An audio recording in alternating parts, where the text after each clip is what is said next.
Ring of Honor released its entire roster, and with so many black free agents on the market, who goes to WWE? Who goes to AEW? Or do they just say f it and start their own promotion? Wow, you're in the mix with Pro Wrestling Biz.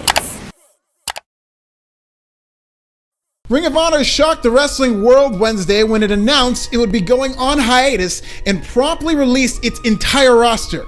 ROH has gone on to put its tape library up for sale. There's a lot to unpack here, and while I do hope and feel that Ring of Honor will be back better than ever, let's take a moment to celebrate the success that was and is ROH. Ring of Honor's influence on modern-day pro wrestling is undeniable. Without ROH, we wouldn't have Samoa Joe, CM Punk, Bryan Danielson, and what ended up being known as the reality era in WWE, when stars with smaller builds, once dismissed as too indie, got to shine on the biggest stages that pro wrestling had to offer. ROH did that, and their influence on the wrestling business is more profound than anybody will ever know, even to this day. Just look at some of the recent free agent signees in AEW and who's rumored to show up in the company when their contract is up. It's basically an ROH reunion show. Remember, it was Ring of Honor that essentially showed the EVPs the ropes as the Young Bucks and Cody Rhodes bet on themselves and filled a 10,000-seat arena. It's easy to forget now, but while this was the precursor to AEW, All In was an ROH show with Ring of Honor production. And God bless them, ROH essentially did it out of the goodness of their hearts, without any assurances that Cody or the Young Bucks or Adam Page would sign a long-term deal with the company. As a human being, this makes me feel warm and fuzzy inside. But as a business economic major with an emphasis in accounting at UC Santa Barbara, I cringe a little bit thinking about this. With a little more paperwork and a little more hardball, maybe a little more contractual cynicism, with ROH maybe working out a deal that the only way they help the Young Bucks and Cody Rhodes produce All In is if they sign some type of non-compete clause that would prohibit them from starting their own wrestling company. Maybe, just maybe, there is no AEW. Maybe Tony Khan isn't able to swoop in and sign all the hottest free agents in a package deal. And maybe we're talking about Ring of Honor and Sinclair Broadcasting challenging WWE in the pro wrestling wars. It's a fascinating what if, especially considering the current struggles of a post-pandemic ROH. With ROH now on hiatus, pro wrestling free agency is saturated like never before.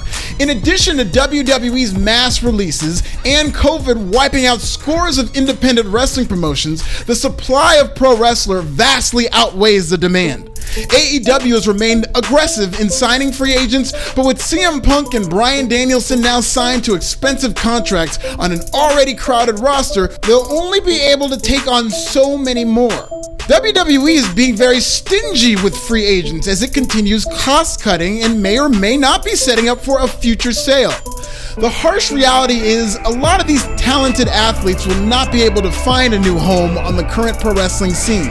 And just like the Young Bucks and Cody Rhodes started their own shop, I'd love to see that same entrepreneurial spirit among pro wrestling's black free agents in the form of a black-owned, predominantly black wrestling promotion. I want to see these brothers and sisters do whatever is right for themselves and their families. I mean, it's easy for me to sit here from the outside looking in and issue a call to action for the Black Avengers to assemble and build their own wrestling promotion. So by no means is this a mandate of what they have to do. It's more of a pipe dream, but it's a fairly realistic one to me. AEW could be a landing spot for black free agents, but I just don't trust AEW with black talent at the moment. AEW's top stars are predominantly white, and their world title reigns last very long, 263 days to be exact. If you look at who's been developed and who's waiting in the wings for a world title run, from MJF to Adam Cole, Hangman Adam Page, Darby Allin, Bryan Danielson, CM Punk, it could be years, if not decades, before that title even touches melanin. Throw in the fact that no black top stars have really been developed just yet in Jacksonville, and black talent are currently on the outside of AEW's star-making cycle, waiting their turn. 2 years in with zero black top stars would make me a little nervous if I'm a black free agent, and do we really need to waste Jay Lethal and Jonathan Gresham on AEW Dark? A black wrestling promotion may seem like a risky choice, but given the current landscape, it might be the only choice. It helps that we're in a DIY era and don't necessarily have to rely on historically racist barriers to entry like securing a bank loan or access to capital. With tools like YouTube, GoFundMe, IWTV, and all the social media followings these wrestlers have built over the years, some of the barriers to entry have already been cleared before even putting together a business plan. Also, I can't believe I have to say this, but there's nothing racist about black people coming together to start a black-owned business.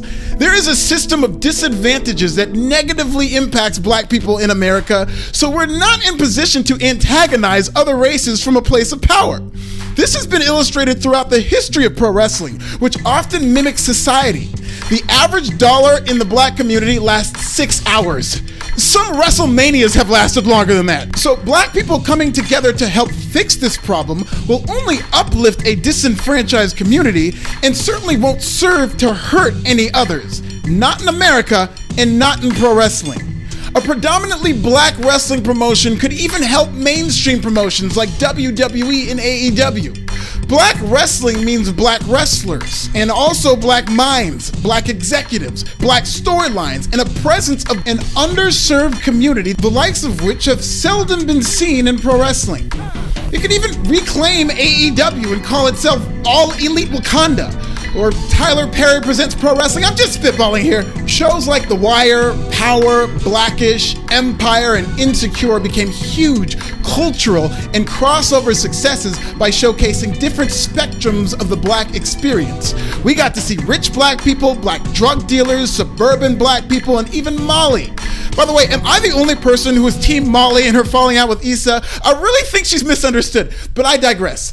Pro wrestling has been dragging its feet when it comes to telling our stories, and it's part of the reason that this whole industry has become so niche and one-dimensional in terms of who watches.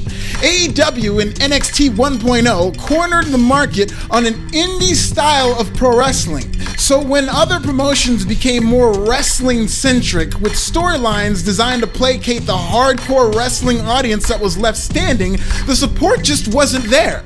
The wrestling audience has been whittled down to just over 2 million viewers at best, so the trickle-down is now scary low and something needs to change. A smaller, edgy black wrestling promotion could have a valuable cutting-edge influence on the ice-cold mainstream wrestling product, the way ECW did with WWE in the 90s. Fight Club Pro Wrestling is currently leading the charge in predominantly black wrestling promotions, but there shouldn't be room for just one, especially with this many black free agents. Shane Taylor, Kenny King, Jay Lethal, and Jonathan Gresham at the same damn time? There's your 4 black pillars right there. And I shouldn't be able to name every single black wrestling promotion in a single tweet. I also shouldn't have more followers in the premier black wrestling promotion. No, literally, if you're watching this video, pause it and go follow Fight Club now. Did you do it? I'll wait. In fact, while we wait, here's a highlight reel of every wrestler I want to win the TBS Championship Tournament. Black culture has its fingerprints all over the entertainment industry, from music to fashion to movies to TV to black Twitter. But wrestling has had a tough time fully embracing black culture since its inception, and that's why it's just not cool to casual fans. It's not a coincidence that when an outsider like Dan Lambert or Kayla Harrison needs to diss wrestling fans, the go-to line is to talk about incels and nerds in their mother's basements. It's not 100% true, but that's the perception of this industry. It doesn't have to be though.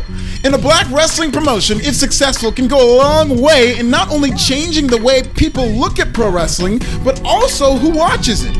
Black wrestling viewership goes as low as 13% for AEW Rampage and gets a little better at its peak, but is still only 26% for SmackDown, which airs on Fox. To me, that sounds like an opportunity and a void that needs to be filled. I wish nothing but the best for all the free agents currently on the market. I hope they all land on their feet somehow. But as someone with a pro-black agenda, all I want for Christmas is a black wrestling promotion. I grew up believing Santa Claus was black, and this would be his greatest gift.